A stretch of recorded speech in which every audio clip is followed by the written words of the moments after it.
Drink a mysterious liquid and see through the eyes of a deer. Bad drug trip or Warframe mechanic, you decide, on Lore 101. Today from the Warframe universe, we're talking about something called Kuva. It's a special resource in the game that's had its hand in a lot of lore events. The core purpose and use of Kuva can technically be described in a single sentence. It is a liquid distilled from a red gas found around the solar system used to alter consciousnesses. Sound vague? Let me give you some examples. First, back in our Grineer Queens video, I briefly described something called continuity, a process by which old Orokin elite would continually move their consciousness from younger body to younger body, allowing them to live for several hundreds of years. Kuva was the thing that would actually facilitate this process. From what I can tell, they had to consume the Kuva, like actually drink it, and that would open up a sort of mental bridge for the consciousness transfer to occur. So far, not too complicated. It can move one consciousness to another body. Our next example comes from the Unum. Who is the Unum?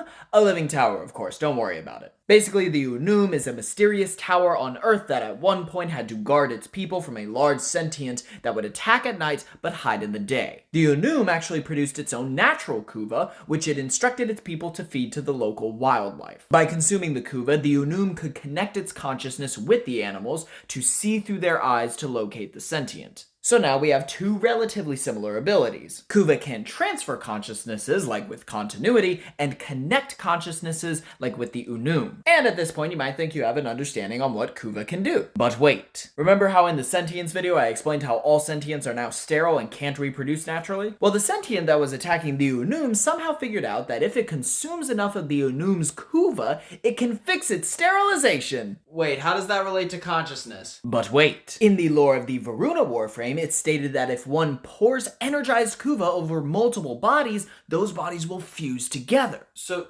wait, what? But wait. You remember how in the Grineer Queen video I mentioned how the worm is searching for a way to bring her sister back to life? I don't know anymore. Well, apparently they're gonna use Kuva to do just that. They just need a lot of it. Not only that, but they found a way to inject Kuva into their soldiers and weapons to make them immune to all damage except void energy. It feels like you lost the plot a little bit, and isn't void energy weakness the sentience thing? Over time, it seems like Kuva has kind of become like the vibranium of the Warframe universe in that it just keeps getting more and more things it can apparently do. You could argue that all these things fit under the whole consciousness modification description. Like, oh, it doesn't merge bodies, it merges consciousnesses, or it doesn't make them immune to damage, it just enhances their consciousnesses to not feel pain? Still don't know about the sterilization thing, that kind of came out of nowhere. But with each new ability, the description gets stretched further and further, and I've yet to find a specific reason why. I should also mention that Kuva apparently originates from the Void, which somewhat explains its random wacky nature. Hell, maybe with enough time, Kuva will develop the ability to fix the housing market. That would be pretty nice.